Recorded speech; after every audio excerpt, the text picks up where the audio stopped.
जय जगन्नाथ जय श्रीराम बंधुगण आपण मानक मोर यही चैनल को स्वागत।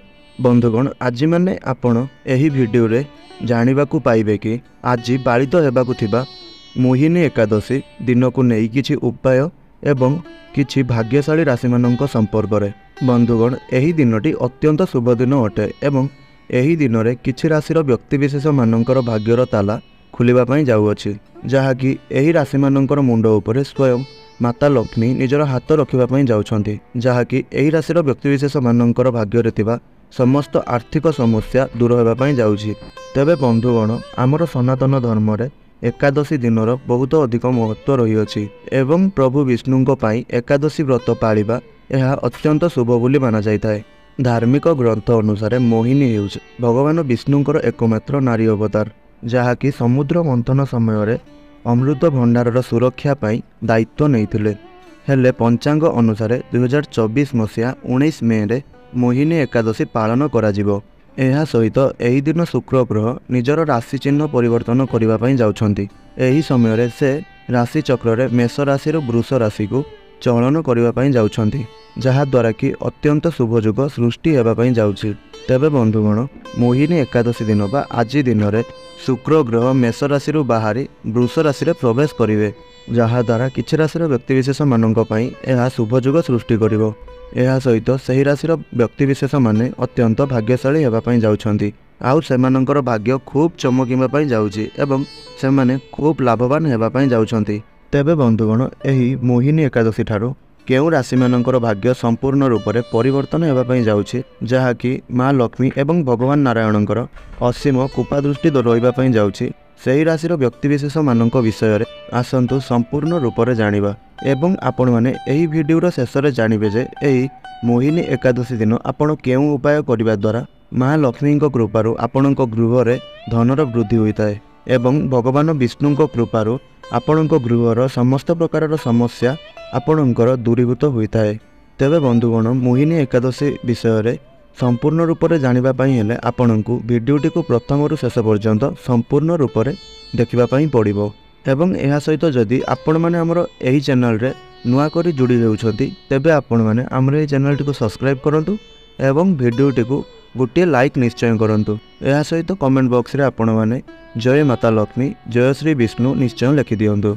तेबे बंधुगण एबे आसंतु प्रथमे जानिबा सेही भाग्यशाली राशि मानक संपर्क रे जेउ मानकर भाग्य आज 19 मई बा मोहिनी एकादशी ठारू परिवर्तन हेबा पई जाउछि। तेबे बंधुगण एही भाग्यशाली राशि मानकर जीवन रे जहाँकि एक विशेष दिनर आरंभ हेबा पई जाउछि, जहाँकि आपण मानक उपरे माँ लक्ष्मी एवं प्रभु नारायणकर विशेष कृपा दृष्टि एवं ता सहित आशीर्वाद रहिबा पई जाउछि एवं समस्त समस्या एवं प्रतिबंधक शेष हेबा पई आपण मानक जीवन रे जाउछि। आउ आपण मानक जीवन रे केवल सुख ही सुख रहिबा पई जाउछि, जहाँकि आपण मानकर सपक्ष रे रहिबो। एहा सहित आपण मानकर जीवनर आर्थिक आय मध्य वृद्धि पाइबो, जहाँ पर कि आपण मानक जीवन रे थिबा बा पूर्वरु आपण मानक जीवन रे चालुथिबा समस्त प्रकारर आर्थिक समस्या सहित समस्त प्रकारर समस्या गुड़िक मध्य आपणकर दूर हेबो एवं माता लक्ष्मी कृपारु आपण माने टंका संचय करिबारे समर्थ हेबे। सेहीपरि व्यवसायी मानक पाई कि अत्यंत शुभ समय आरंभ होईछि, जहा द्वारा आपण माने कौनसी एक बड़ डील मध्य करि पारंती। आउ आपण मानकर संचयर भार वृद्धि हेबा सहित आपण मानकर संचय अर्थरे मध्य वृद्धि हेबाकु जाउछि।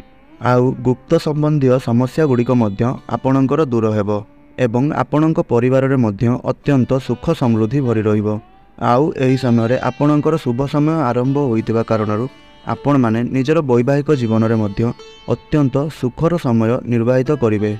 आउ आपण माने आपणकर परिवार सदस्य मानक सहित कौनसी धार्मिक स्थान दर्शन करिवार मध्य जोग बनुअछि। सेहीपरि आपण मानकर छोट पिला मानक सहित अत्यंत भल समय एवं सुख समय कटिबो। तेबे बंधुगण कहि रखुछु जे आपण मानक पई एही मोहिनी एकादशी ठारू अत्यंत शुभ समय आरंभ होईछि, जहाँकि भगवान विष्णु कृपारु आपण मानक पई बा आपणकर थिबा समस्त प्रकारर समस्या गुड़िक दूर हेबो एवं समस्त कार्य मध्य अत्यंत सफल हेबे एवं माँ लक्ष्मी कृपारु आपणकर आर्थिक स्थिति मध्य बहुत अधिक मजबूत रहिबो। तेबे बंधुगण सेही भाग्यशाली राशि गुड़िकर नाम गुड़िक हेउछि मेष राशि, वृष राशि, सिंह राशि, ବିଛା ରାଶି। ତ ବନ୍ଧୁଗଣ, ଏହି 4ଟି ରାଶି ହେଉଛନ୍ତି ସେହି ଭାଗ୍ୟଶାଳୀ ରାଶି ଯେଉଁମାନଙ୍କର ଭାଗ୍ୟ ଏହି ମୋହିନୀ ଏକାଦଶୀ ଠାରୁ ପରିବର୍ତ୍ତନ ହେବା ପାଇଁ ଯାଉଛି ବା ଆଜି ଦିନଠାରୁ ପରିବର୍ତ୍ତନ ହେବା ପାଇଁ ଯାଉଛି। ତେବେ ବନ୍ଧୁଗଣ, ଯଦି ଆପଣଙ୍କର ବି ରାଶି ଏହି 4ଟି ରାଶି ମଧ୍ୟରୁ ରହିଥାଏ ତେବେ ଆପଣମାନେ ଦୟାକରି କମେଣ୍ଟ ବକ୍ସରେ ଜୟ ଲକ୍ଷ୍ମୀ ନାରାୟଣ ଲେଖିବା ପାଇଁ ଜମାରୁ ଭୁଲିବେ ନାହିଁ। ତେବେ ବନ୍ଧୁଗଣ, ଏବେ ଆସନ୍ତୁ କିଛି ଉପାୟ ସମ୍ପର୍କରେ ଜାଣିବା, ଯେଉଁ ଉପାୟ ଗୁଡ଼ିକ ଏହି ମୋହିନୀ ଏକାଦଶୀ ଦିନ କରିବା ଦ୍ୱାରା ଆପଣଙ୍କର ଗୃହକୁ ସ୍ୱୟଂ ମାତା ଲକ୍ଷ୍ମୀ ପ୍ରବେଶ କରିଥାନ୍ତି। ଆଉ ଭଗବାନ ନାରାୟଣଙ୍କ କୃପାରୁ ଆପଣମାନଙ୍କର ସମସ୍ତ ସମସ୍ୟା ଦୂର ହେବା ସହିତ ଆପଣମାନଙ୍କର ଆର୍ଥିକ ସ୍ଥିତି ମଧ୍ୟ ବହୁତ ଅଧିକ ମଜବୁତ ହୋଇଥାଏ। ତେବେ ବନ୍ଧୁଗଣ, ଆପଣମାନେ ମୋହିନୀ ଏକାଦଶୀ ଦିନ ହଳଦିଆ ରଙ୍ଗର ପୋଷାକ ପିନ୍ଧନ୍ତୁ। ଏହା ସହିତ ଆପଣ ଭଗବାନ ବିଷ୍ଣୁଙ୍କର ଉପାସନା କରନ୍ତୁ ଏବଂ ଏହି ଦିନ ଯଦି ଆପଣମାନେ ଓସ୍ତ ଗଛକୁ ପୂଜା ଅର୍ଚ୍ଚନା କରନ୍ତି ଆଉ ଓସ୍ତ ଗଛ ମୂଳରେ ପାଣିରେ କିଛି ରାଶି ପକାଇକି ସେହି ପାଣିକୁ ନେଇ ଆପଣ ସେହି ଓସ୍ତ ଗଛ ମୂଳରେ ଅର୍ପଣ କରନ୍ତି ଆଉ ଏହା ସହିତ ଆପଣ ସେହି ଓସ୍ତ ଗଛ ମୂଳରେ ଏକ ରାଶି ତେଲର ଦୀପ ଜାଳନ୍ତି, ତେବେ ଆପଣଙ୍କର ସମସ୍ତ ଇଚ୍ଛା ପୂର୍ଣ୍ଣ କରିଥାନ୍ତି ଭଗବାନ ବିଷ୍ଣୁ ଏବଂ ମା ଲକ୍ଷ୍ମୀ। ସେହିଭଳି ବନ୍ଧୁଗଣ, ଜ୍ୟୋତିଷ ଶାସ୍ତ୍ର ଅନୁଯାୟୀ ଭଗବାନ ବିଷ୍ଣୁ ଏବଂ ମାତା ଲକ୍ଷ୍ମୀ କଦଳୀ ଗଛରେ ରହିଥାନ୍ତି ବୋଲିକି କୁହାଯାଇଥାଏ। ତ ଆପଣମାନେ କ'ଣ କରିବେ ନା, ମୋହିନୀ ଏକାଦଶୀ ଦିନ କଦଳୀ ଗଛର ସମ୍ମୁଖରେ ଆପଣ ଏକ ଘିଅର ଦୀପ ଜାଳନ୍ତୁ ଆଉ ଆପଣଙ୍କର ଘରେ ସେହି ଗଛକୁ ସମସ୍ତ ରୀତିନୀତି ସହିତ ପୂଜା ଅର୍ଚ୍ଚନା କରନ୍ତୁ, ଯାହାକି ବନ୍ଧୁଗଣ, ଏହା କରିବା ଦ୍ୱାରା ମା ଲକ୍ଷ୍ମୀ ଏବଂ ଭଗବାନ ବିଷ୍ଣୁଙ୍କ କୃପାରୁ ସମସ୍ତ ପ୍ରକାରର ଆର୍ଥିକ ସଙ୍କଟ ଦୂର ହୋଇଥାଏ ଏବଂ ଜୀବନ ଶାନ୍ତିମୟ ମଧ୍ୟ ହୋଇଥାଏ। ଏବଂ ସେହିପରି ଭଗବାନ ବିଷ୍ଣୁ ଏବଂ ମା ଲକ୍ଷ୍ମୀ ପ୍ରତ୍ୟେକ ମନୁଷ୍ୟଙ୍କ ମଧ୍ୟରେ ରହିଥାନ୍ତି। ଯଦି ଆପଣମାନେ ଏହି ମୋହିନୀ ଏକାଦଶୀ ଦିନ କୌଣସି ଭୋକିଲା ଗରିବ ଲୋକଙ୍କୁ ପେଟ ପୂରା ଖାଦ୍ୟ ଖାଇବା ପାଇଁ ଦେଇଥାନ୍ତି ଏବଂ ନିଜର ସମର୍ଥନ ଅନୁସାରେ ବା ଆପଣଙ୍କର ସାମର୍ଥ୍ୟ ଅନୁସାରେ କିଛି ବି ଦାନ ଧର୍ମ ଆପଣ କରୁଛନ୍ତି, ତାହା ଆପଣଙ୍କ ପାଇଁକି ଅତ୍ୟନ୍ତ ଶୁଭଦାୟକ ହେବ। ଏହା ସହିତ ଆପଣଙ୍କୁ ମା ଲକ୍ଷ୍ମୀ ଏବଂ ଭଗବାନ ବିଷ୍ଣୁଙ୍କର ମଧ୍ୟ କୃପା ପ୍ରାପ୍ତି ହେବ, ଯାହାକି ଆପଣମାନଙ୍କର ଆଗାମୀ ସମୟ ବା ଆଗାମୀ ଜୀବନର ସମସ୍ତ ସମସ୍ୟା ଗୁଡ଼ିକ ଦୂର ହେବା ସହିତ ଭଗବାନଙ୍କ କୃପାରୁ ଆପଣଙ୍କର ସମସ୍ତ ପ୍ରକାର କାର୍ଯ୍ୟରେ ସଫଳତା ଆପଣଙ୍କର ପ୍ରାପ୍ତି ହେବ ଏବଂ ଗରିବ ଲୋକଙ୍କୁ ଦାନ ଧର୍ମ କରିବା ଦ୍ୱାରା ପରିବାରର ସମସ୍ତ ସଦସ୍ୟମାନଙ୍କର ଦେହ ମଧ୍ୟ ଅତ୍ୟନ୍ତ ସୁସ୍ଥ ରହିଥାଏ। ବନ୍ଧୁଗଣ, ଏବେ ଆସନ୍ତୁ ଜାଣିବା ଲୁଣକୁ ନେଇ କିଛି ଛୋଟ ଉପାୟ, ଯାହା ଆପଣଙ୍କର ଗରିବୀ ଭଳି ସମସ୍ୟାକୁ ଦୂର କରିବା ସହିତ ଆପଣଙ୍କର ଜୀବନରେ ଚାଲୁଥିବା ଆର୍ଥିକ ସମସ୍ୟା ଗୁଡ଼ିକୁ ମଧ୍ୟ ଦୂର କରିଥାଏ। ତେବେ ଆପଣମାନେ ଏହି ଉପାୟକୁ ନିଶ୍ଚୟ କରନ୍ତୁ।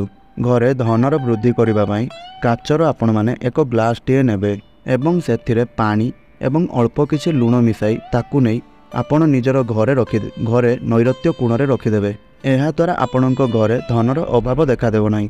ଏହା ସହିତ ବନ୍ଧୁଗଣ, ଆମେ ଲୁଣକୁ ମଧ୍ୟ ଆମର ବାଥରୁମ୍ରେ ବା ଗାଧୁଆ ଘରେ ନିଶ୍ଚୟ ଭାବରେ ରଖିବା ଉଚିତ, କାହିଁକିନା ଯେଉଁ ନକାରାତ୍ମକ ଶକ୍ତି ଗୁଡ଼ିକ ଥାଏ ତାହା ସବୁଠାରୁ ବେଶୀ ଆପଣଙ୍କର ଗାଧୁଆ ଘରେ ହିଁ ରହିଥାଏ ବା ବାଥରୁମ୍ରେ ରହିଥାଏ। କାହିଁକିନା ବାଥରୁମ୍ଟି ଏକ ଅପରିଷ୍କାର ସ୍ଥାନ ହୋଇଥାଏ ଯେଉଁଠାରେ ମଳମୂତ୍ର ତ୍ୟାଗ କରାଯାଇଥାଏ। ଯେଉଁଠାରେ ଅପରିଷ୍କାର ସ୍ଥାନ ଥାଏ ସେହିଠାରେ ନକାରାତ୍ମକ ଶକ୍ତିର ପ୍ରଭାବ ବହୁତ ଅଧିକ ରହିଥାଏ। ତେବେ ବନ୍ଧୁଗଣ, ଆପଣ ନିଜର ବାଥରୁମ୍ରେ ଏକ ପାତ୍ରରେ ଲୁଣ ଅବଶ୍ୟ ରଖନ୍ତୁ। ବନ୍ଧୁଗଣ, ଆପଣମାନେ ଲୁଣର ପ୍ରୟୋଗ ଦ୍ୱାରା ମଧ୍ୟ ଆପଣଙ୍କର ନଜର ଦୋଷ ଏବଂ ଆପଣଙ୍କ ଘରେ ଯଦି ଛୋଟ ପିଲାମାନେ ଥାଆନ୍ତି ସେମାନଙ୍କର ନଜର ଦୋଷ ମଧ୍ୟ ଆପଣମାନେ ଦୂରାଇ ପାରିବେ। ଯଦି ଆପଣଙ୍କ ପରିବାରର କୌଣସି ସଦସ୍ୟଙ୍କୁ କିମ୍ବା ଛୋଟ ପିଲାମାନଙ୍କୁ କାହାର ନଜର ଦୋଷ ଲାଗିଯାଉଛି, ତେବେ ଆପଣ କ'ଣ କରିବେ ନା, ଏକ ଚୁଟକି ଲୁଣ ନିଅନ୍ତୁ, ତାକୁ ସେହି ନଜର ଲାଗିଥିବା ବ୍ୟକ୍ତିଙ୍କ ଶରୀର ଚାରିପଟେ 7 ଥର ବୁଲାଇ ଆପଣ ସେହି ଲୁଣକୁ ନେଇ ବୋହି ଯାଉଥିବା ନଦୀ କିମ୍ବା ନାଳରେ ପକାଇ ଦିଅନ୍ତୁ। ଦେଖିବେ ଯଦି ସେହି ବ୍ୟକ୍ତିଙ୍କ ଉପରେ କୌଣସି ପ୍ରକାରର ବି ନଜର ଦୋଷ ରହିଥାଏ ତାହା ଦୂର ହୋଇଯିବ। ବନ୍ଧୁଗଣ, କ'ଣ ଆପଣମାନେ ଚାହୁଁଛନ୍ତି କି ଆପଣଙ୍କର କୁଣ୍ଡଳୀରେ ଚନ୍ଦ୍ର ଏବଂ ମଙ୍ଗଳ ଗ୍ରହଙ୍କୁ ଦୃଢ଼ କରିବା ପାଇଁ? ତେବେ ଆପଣମାନେ ଲୁଣର ଏହି ଉପାୟଟିକୁ କରନ୍ତୁ। ଆପଣମାନେ ଏକ ଚୁଟକି ଲୁଣ ଆଣିବେ ଏବଂ ତାକୁ 21 ଦିନ ପର୍ଯ୍ୟନ୍ତ ଏହି ଉପାୟଟିକୁ କରିବାକୁ ହେବ। ଆପଣ ସେହି ଲୁଣକୁ ଆଣି ଆପଣଙ୍କର ଶରୀର ଚାରିପଟେ 7 ଥର ବୁଲାଇବେ ଏବଂ ତାକୁ ନେଇ ଆପଣ ଏକ ପ୍ରବାହିତ ନଦୀ ବା ନାଳରେ ପକାଇଦେବେ। ଏହାକୁ ଆପଣ 21 ଦିନ ପର୍ଯ୍ୟନ୍ତ ଲଗାତାର କରିବା ଫଳରେ ଆପଣମାନେ ଏହା ଦେଖିବେ ଯେ ଆପଣଙ୍କ କୁଣ୍ଡଳୀରେ ମଙ୍ଗଳ ଏବଂ ଚନ୍ଦ୍ର ଗ୍ରହଙ୍କର ସ୍ଥିତି ଠିକ୍ ହୋଇଯାଇଛି ଏବଂ ସେମାନେ ମଜବୁତ ହୋଇଯାଇଥାନ୍ତି। आउ जदि आपणकर मन बहुत अधिक अशांत रहुअछि आउ आपणकर मन विचलित रहुअछि कौनसी चिंतार आपण पड़ जाई अछंती एहा द्वारा आपण मानकर स्वास्थ्य खराब होइथाय। तेणु लुणर एही प्रयोग आपण माने निश्चय करंतु। आपण एक चुटकी लुण को आनी आपणकर मुंड चारिपटे 7 थर बुलाई आणंतु। ताहापर आपण से लुण को नहीं कौनसी एक वृक्ष मूल पकाई दियंतु।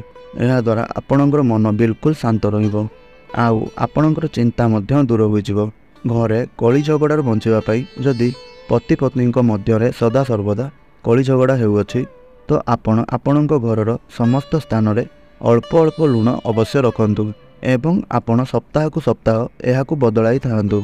नुआ लुण नहीं रखंतु एवं से पुराना लुण को आनी आपण ताकु नहीं प्रवाहित जल रे भसाई दियंतु। एहा द्वारा घरे कली झगड़ा दूर होइताय एवं परिवार सदस्य मानक मध्य भल पाइबा वृद्धि होइताय।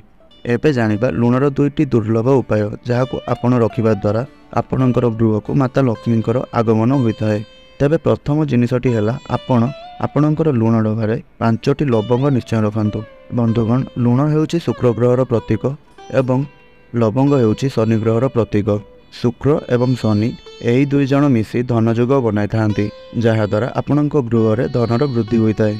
काहेकि ना शुक्र एवं शनि ज्योतिष आधार रे देखिले दुई जण परम मित्र अटंती। एथिपाई लुण डरबार सर्वदा आपण 5टी लवंग निश्चय रखंतु।